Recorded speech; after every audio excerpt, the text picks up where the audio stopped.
Hello friends, welcome to the Urban Parenting Sutras channel. So gender comparisons have always been a part of our society. कुछ साल पहले तक having a boy child was considered to be better than having a girl child. अब इस तरह की sentiment नहीं है in the society, which is a very good thing.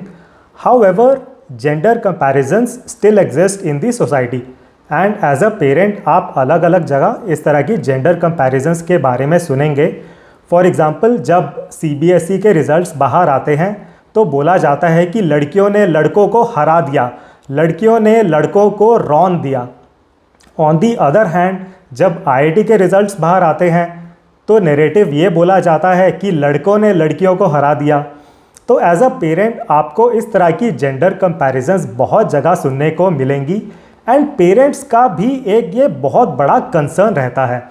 तो काफ़ी पेरेंट्स का ये कंसर्न रहता है कि जो उनकी बेटी है वो लड़कियों जैसी बिल्कुल नहीं होनी चाहिए, वो लड़कों जैसी होनी चाहिए। उस बेटी को लड़कों की तरह स्ट्रॉन्ग बनना चाहिए, उसे भी किचन में कभी भी कदम नहीं रखने चाहिए। लड़की को भी वो बेटा बेटा करके बुलाते हैं पेरेंट्स। तो आपने बहुत पेरेंट्स से सुना होगा, वो बुलाते हैं कि अपनी बेटी को कि बेटा आप स्कूल गए थे, बेटे ने खाना खाया, right. On the other hand जिन पेरेंट्स के लड़के हैं वो चाहते हैं कि उनके लड़के लड़कियों जैसे बिल्कुल ना रहें। तो अगर कोई लड़का रोता है तो उसे रिडिक्यूल किया जाता है कि अरे तुम तो लड़कियों की तरह रो रहे हो, लड़कियां रोती हैं सिर्फ। अगर लड़के के कम नंबर आते हैं लड़कियों से तो उसे बोला जाता है कि अरे तुम्हारे तो लड़कियों से कम नंबर आ रहे हैं, ये तो बहुत बुरी बात है। तो पेरेंट्स इस तरह की बहुत जेंडर कंपैरिजंस करते हैं एंड जब आप एज अ पेरेंट इस तरह की जेंडर कंपैरिजंस करते हैं in front of your kids तो आपके बच्चों पर उसका काफ़ी नेगेटिव इफ़ेक्ट पड़ सकता है। तो आज के वीडियो में पहले मैं आपको उन नेगेटिव इफ़ेक्ट्स के बारे में बताऊंगा जो आपके बच्चों पर पड़ सकता है अगर आप बहुत जेंडर कंपैरिजंस करते हैं उनके सामने। एंड उसके बाद कुछ मैं आपको सॉल्यूशंस बताऊंगा which you can implement as a parent. तो बहुत ही इम्पॉर्टेंट एंड इंटरेस्टिंग वीडियो रहने वाला है ये। ज़रूर इस वीडियो को एंड तक देखें, चैनल को सब्सक्राइब करें एंड वीडियो को लाइक ज़रूर करें। तो पहले हम बात करेंगे उन नेगेटिव इफ़ेक्ट्स की जो आपके बच्चों पर पड़ सकते हैं when you do lot of gender comparisons. तो पहली चीज़, जब आपके बच्चे पूरा दिन ये सुनते हैं कि कंपैरिजन है लड़कियों के साथ, कंपैरिजन है लड़कों के साथ, लड़के ख़राब हैं, लड़कियां ख़राब हैं, लड़कियों को हराना है, लड़कों को हराना है, तो आपके बच्चे धीरे धीरे हेट करना स्टार्ट कर देते हैं दूसरे जेंडर को। एंड आप बहुत ऐसी लड़कियों से मिलेंगे who just hate boys. And जब ये लड़कियां बड़ी होती हैं they just don't want to marry at all. तो उनके अंदर एक तरह की क्रांतिकारी भावना रहती है कि सब लड़के बुरे हैं, सब लड़के ख़राब होते हैं। एंड अगर हम लड़कों की बात करें उनके अंदर भी इस तरह के इश्यूज देखे जा रहे हैं। तो बहुत लड़के ऐसे हैं जो कोएड स्कूल में होते हुए भी कभी भी लड़कियों से बात नहीं करते हैं बिकॉज वो एक हेट डेवलप कर लेते हैं फॉर गर्ल्स। एंड अगेन जब ये लड़के बड़े होते हैं क्योंकि उन्होंने आज तक कभी किसी लड़की से बात नहीं करी, they are just not able to talk to a girl, right. And जब ये लड़के एंड लड़कियां जब ये बड़े होते हैं एंड मैरिज के लिए रेडी हो जाते हैं तो तब they are just not marrying at all और they are doing delayed marriages. And as a parent आपके लिए बहुत बड़ा कंसर्न है ये अगर आपके बच्चे बड़े होकर मैरिज करने से मना कर दे रहे हैं because they just hate the other gender. Second negative effect की बात करते हैं एंड ये रहेगा फॉर द बॉयज़। तो बहुत बॉयज़ बड़े होकर they are suffering through lot of mental issues because जब वो छोटे होते हैं एंड कभी अगर वो रोते हैं तो उन्हें रिडिक्यूल किया जाता है कि अरे तुम तो लड़कियों की तरह रो रहे हो, लड़कियां ही रोती हैं, ये तो तुम लड़कियों वाले काम कर रहे हो, ये तो तुम्हें बिल्कुल नहीं करना चाहिए। तो जब आप बार बार इस चीज़ को रिपीट करते हैं in front of your boy तो फिर आपका लड़का या आपका बेटा सोचता है कि अच्छा अपुन मर्द है, अपुन को दर्द नहीं होता, अपुन को कोई मेंटल इश्यूज़ नहीं होता है, अपुन कभी नहीं रोएगा, ना अपुन कभी रोएगा, ना अपुन कभी कुछ भी बोलेगा। एंड जब आपका बेटा इस तरह अपने इमोशंस को हमेशा अपने अंदर दबाता है तो then he can suffer from lot of mental issues because those emotions, those negative emotions need to come out. Right. वो भी एक इंसान है, उसके अंदर अगर नेगेटिव इमोशंस आ रहे हैं, अगर वो रोना चाहता है एंड रो नहीं पा रहा है, किसी को बता नहीं पा रहा है, फिर जब ये इमोशंस अंदर ही रह जाते हैं, it can lead to lot of mental issues. On the other hand, girls को ये बोला जाता है कि तुम्हें लड़कियों जैसा बिल्कुल नहीं बनना है, तुम्हें तो लड़कों जैसा बनना है। तो पेरेंट्स चाहते हैं कि उनकी लड़कियां कभी भी किचन में कदम तक ना रखें। तो लड़कों के लिए तो डिफ़ॉल्ट सेटिंग में ये एज्यूम कर लिया गया है कि अगर हमारा बेटा है वो तो कभी किचन में नहीं घुसेगा। That has been assumed in the default setting. तो अभी नया ट्रेंड क्या हो रहा है, इवन लड़कियों के लिए ये ट्रेंड स्टार्ट हो गया है कि जो लड़कियां हैं, जो बेटियां हैं, वो भी किचन में नहीं घुसनी चाहिए। तो बहुत पेरेंट्स इस चीज़ में प्राइड लेते हैं कि हमारी बेटी ने तो कभी भी किचन में पैर तक नहीं रखा। अब होता क्या है, जब ये लड़के और लड़कियां बड़े होते हैं तो उसके बाद they are totally dependent on the maids, on the cooks for their food, because उन्हें अपना खाना तक बिल्कुल भी बनाना नहीं आता है। तो या तो वो डिपेंडेंट होते हैं मेड्स पर, या फिर वो डिपेंडेंट होते हैं जोमेटो पर, स्विगी पर for managing their food. And I am not saying कि सिर्फ लड़कियों को ही खाना बनाना आना चाहिए, लड़के लड़कियों सबको खाना बनाना आना चाहिए। एटलीस्ट अपने लायक वो खाना बना लें कि चलिए अब वो बड़े हो चुके हैं, हॉस्टल में रह रहे हैं, तो अपने लिए कुछ उन्होंने दाल चावल रोटी ऐसे कुछ बेसिक चीज़ें बना ली, इतना खाना बनाना तो आना चाहिए। तो बहुत बच्चे इन इश्यूज से सफ़र कर रहे हैं when they grow up in their life. तो यहाँ तक हमने बात करी about those negative effects on your kids.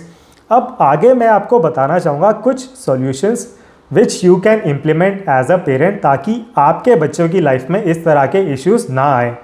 तो पहली चीज़, you as a parent you need to realise that boys and girls they are totally different. उनमें किसी भी तरह की कंपैरिजन करना इज़ टोटली यूजलेस, बिकॉज वो एक जैसे नहीं हैं। उन्हें बराबर करने की कोशिश मत करें, वो एकदम डिफरेंट हैं एक दूसरे से। They are just built different by God.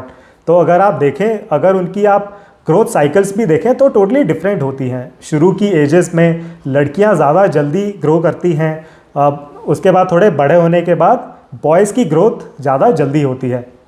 तो both boys and girls they are brilliant in their own sense. Do not go for any comparisons, you have to realise that they are totally different. Second solution, आप कभी भी अपने बच्चों की stereotyping मत करें।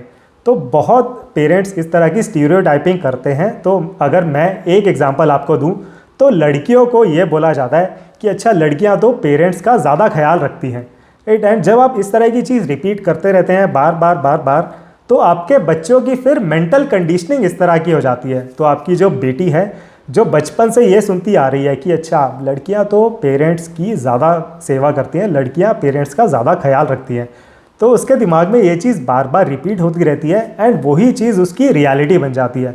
तो बहुत लड़कियां इस स्टीरियोटाइपिंग को सुनते सुनते बड़े होके फिर वो क्या बोलती हैं कि mummy papa I will not marry at all, मैं तो आपके साथ रहूँगी, मैं तो आपका ख्याल रखूँगी, लड़कियां तो पेरेंट्स का ज़्यादा ख्याल रखती हैं। तो इस तरह जब आप स्टीरियोटाइपिंग करते हैं, आपकी बेटी के साथ इस तरह का सिनेरियो प्ले आउट हो सकता है। तो डेफिनेटली अपनी बेटी को या अपने बेटे को कभी भी आप स्टीरियोटाइप बिल्कुल भी मत करें on the basis of his और हर जेंडर। आगे बढ़ते हुए थर्ड सोल्यूशन, अपने बच्चों को आप दूसरे जेंडर का एग्जाम्पल कभी भी मत दें। तो लड़कियों को ये बोला जाता है कि तुम्हें तो लड़कों जैसा बनना चाहिए, तुम्हें लड़कों जैसा स्ट्रॉन्ग बनना चाहिए। लड़कों को लड़कियों का एग्जाम्पल दिया जाता है कि तुम्हें तो लड़कियों की तरह नहीं रोना चाहिए, लड़कियां ही रोती हैं। जैसा कि हमने पहले भी डिस्कस किया इस वीडियो में, लड़कों को लड़कियों की तरह नहीं रोना है एंड लड़कियों को लड़कों की तरह स्ट्रॉन्ग बनना है। तो दूसरे जेंडर का एग्जाम्पल दिया जाता है to boys as well as girls. तो आपको एज अ पेरेंट इस तरह के एग्जाम्पल्स नहीं देने हैं टू योर किड्स एंड आप थोड़ा अपने बच्चों को समझने की कोशिश करें। Be an understanding parent. तो आप ये समझें कि अगर आपके लड़के को रोना आ रहा है तो उसे रोने दें, आप उसको रिडिक्यूल मत करें, आप उसको नीचा मत दिखाएं ये बोलकर कि अच्छा बेटा लड़कियां ही रोती हैं, तुम तो लड़कियों की तरह रो रहे हो। ऑन दी अदर हैंड, आप अपनी बेटी को ये मत बोलें कि बेटा तुम्हें तो बहुत स्ट्रॉन्ग होना है, लड़कों की तरह स्ट्रॉन्ग बनना है। देखिए दोनों लड़के लड़कियां डिफरेंट होते हैं। आपकी बेटी अगर लड़कों की तरह स्ट्रॉन्ग नहीं बन सकती है, it is a very very natural thing. तो आपको अपने बच्चों को ये बोलना है कि बेटा या बेटी, आप सभी के साथ एक तरह का बिहेवियर दिखाएं, सेम तरह का आप बिहेवियर रखें विद एवरीवन। जो भी आपके स्कूल में, आप कोएड स्कूल में जाते हैं, जो भी आपके स्कूल में आपके साथ क्लासमेट्स हैं, आपकी क्लास में लड़के भी हैं, लड़कियां भी हैं, all of them are your classmates, all of them are your friends. आप हर किसी के साथ एक ही तरह का बिहेवियर रखें। आप किसी के साथ इस तरह की डिस्क्रिमिनेशन मत करें कि अच्छा ये तो लड़के हैं मैं इनके साथ बात नहीं करूंगी, या ये तो लड़कियां हैं मैं इनके साथ बात नहीं करूंगा। आप अपने बच्चों को बताएं कि बेटा या बेटी, आपको हर किसी के साथ एक ही तरह का बिहेवियर रखना है। ये था सॉल्यूशन नंबर 3। सॉल्यूशन नंबर 4, अपनी बेटी को आप हमेशा या तो बेटी करके बुलाएं या फिर नाम से बुलाएं, क्योंकि जैसा कि हमने इस वीडियो में पहले डिस्कस किया, बहुत पेरेंट्स जिनकी बेटियां हैं वो इस तरह बुलाते हैं उनको कि हाँ मेरा बेटा आज स्कूल गया था, मेरे बेटे ने आज खाना खाया, तो बेटा बेटे इस तरह खाना खाया या स्कूल गया था, इस तरह बुलाते हैं अपनी बेटियों को। आपको इस तरह अपनी बेटियों को नहीं बुलाना है। या तो आप नाम से बुलाएं कि अच्छा ईशा बेटी, क्या आज तुम स्कूल गई थी? ईशा बेटी, क्या तुमने खाना खाया? तो इस तरह बेटा करके अपनी बेटी को आप मत बुलाएं। तो ये मेरी तरफ से एक क्लियर रिकमेंडेशन रहेगा फॉर ऑल ऑफ यू। तो इस वीडियो में आई होप आपको काफ़ी क्लैरिटी मिली होगी regarding this topic of discrimination between boys and girls which still exists. And बहुत इस तरह के जेंडर कंपैरिजन मिलेंगे आपको बहुत जगह, एंड बच्चे इफेक्ट हो जाते हैं। लेकिन जब पेरेंट्स डिस्क्रिमिनेशन नहीं दिखाते हैं या जब पेरेंट्स इस तरह की कंपैरिजन नहीं करते हैं, तो बच्चे फिर चिल हो जाते हैं कि अच्छा हमारे पेरेंट्स तो कंपैरिजन्स नहीं कर रहे हैं, तो हम भी कंपैरिजन नहीं करेंगे। तो आई होप जो ये सॉल्यूशंस मैंने डिस्कस किए इन दिस वीडियो, आप उनको इम्प्लीमेंट करेंगे इन योर लाइफ, एंड अपने एक्सपीरियंसेस को आप कमेंट सेक्शन में ज़रूर लिखें। एंड इस वीडियो को ज़रूर लाइक करें, चैनल को सब्सक्राइब करें, and I hope you like the content in this video. Thank you very much for watching it. See you in the next one.